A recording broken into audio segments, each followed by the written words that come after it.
Pakistan airbase in Miawali in Punjab state has come under a fierce terrorist attack in today's early morning.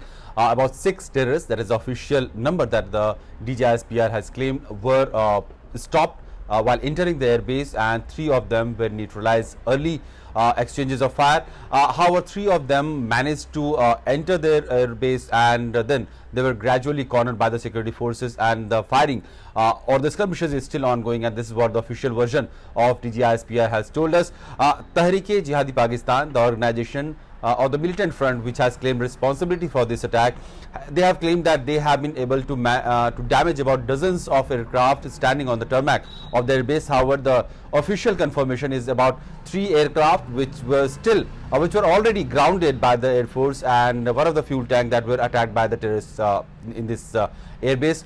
The visuals or the online content that has surfaced in the recent hours that suggests that various large explosions were heard and seen inside the airbase, and heavy gunfire was heard from within the airbase, and many ambulances were also seen entering the airbase.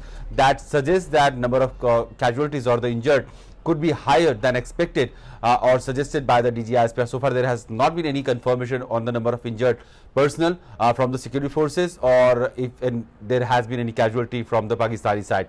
But we know that Miawali Air Base, which is in the Punjab province of Pakistan, was attacked by militant. Many of them tried to enter the airbase. Some pictures or visuals suggest that they entered through a ladder, climbing up the wall of the perimeter and then cutting the fences. They entered the airbase, but that is still to be confirmed and by the official version of Pakistani government. But we know the skirmishes is still on. Not all of the terrorists have been neutralized, and the fighting inside the airbase is still on. The vulnerability of Pakistan's security apparatus has been exposed in the recent months, when we have seen multiple terrorist attacks happening on the security establishment. That includes military one and police vehicles, the police officials, their local police stations have been attacked. The garrisons, the frontier checkpost of Pakistani border forces, they have been attacked. Then we have seen a number of casualties in the Pakistani forces happening along the Baluch controlled areas, that is in the Rashti province of Balochistan, where this entire CPEC corridor is happening. And the recent attack that has happened by the Tehreek-e-Jihad Pakistan, which has claimed responsibility so far, is a relatively new terrorist organization that has emerged in the early months of this year, and they have claimed some responsibility of attacks happening on the Pakistani forces in the initial months, where they were in a way able to inflict a serious damage on the number of casualties has happened in the months of June and July also, when Pakistani forces were targeted by this group, and they have been relatively closer to the Baloch National Army or the liberal group, which claims responsibility on many of terrorist attacks happening in Balochistan.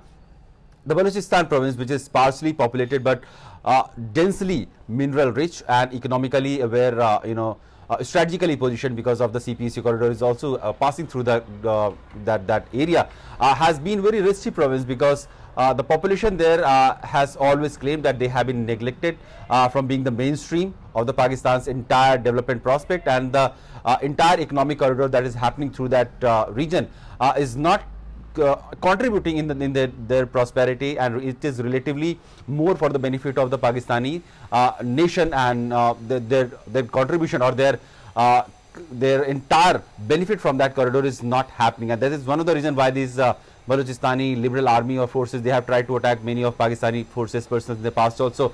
In fact, China, which has been a large contributor to this entire CPEC project, they have also insisted on the Pakistani government that they should ensure that their personals are safe and secure in this during the entire operation or during the entire work project that is happening along this corridor. But the latest information that we have about this attack, that suggests that Tehreek-e-Jihad Pakistan, which has claimed the responsibility for this attack, is still very much inside. The number of terrorists, the official confirmation is about 3 terrorists who have been cornered by the Pakistani forces, and the fight is still on inside the airbase.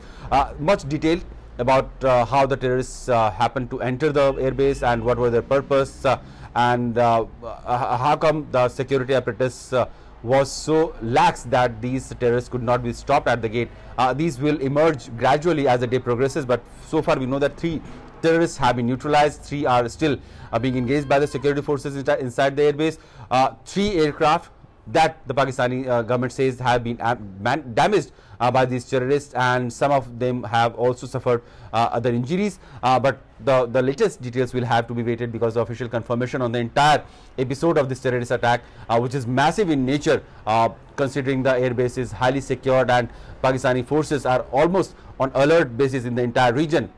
That is a very big question on the entire security apparatus that the Pakistani government is currently holding. The political turmoil that we have seen in the recent weeks or the months, and the internal security situation in the entire Pakistan across various provinces have been a reason of concern. We have seen multiple terrorist attacks happening against Pakistani forces, civilians, casualties happening, police personnel being hit and targeted, and a number of them have been dead also in the last few months. With the upcoming election in Pakistan that is going to happen in February, and also the thousands of Afghani refugees who have been living in Pakistan for decades, they were forced to leave and go back to Afghanistan. The situation for the next few weeks remains very volatile, and how the entire apparatus of security situation in Pakistan will operate, and how will they ensure that the vulnerable installations will remain safe, that remains to be seen by the Pakistani government side.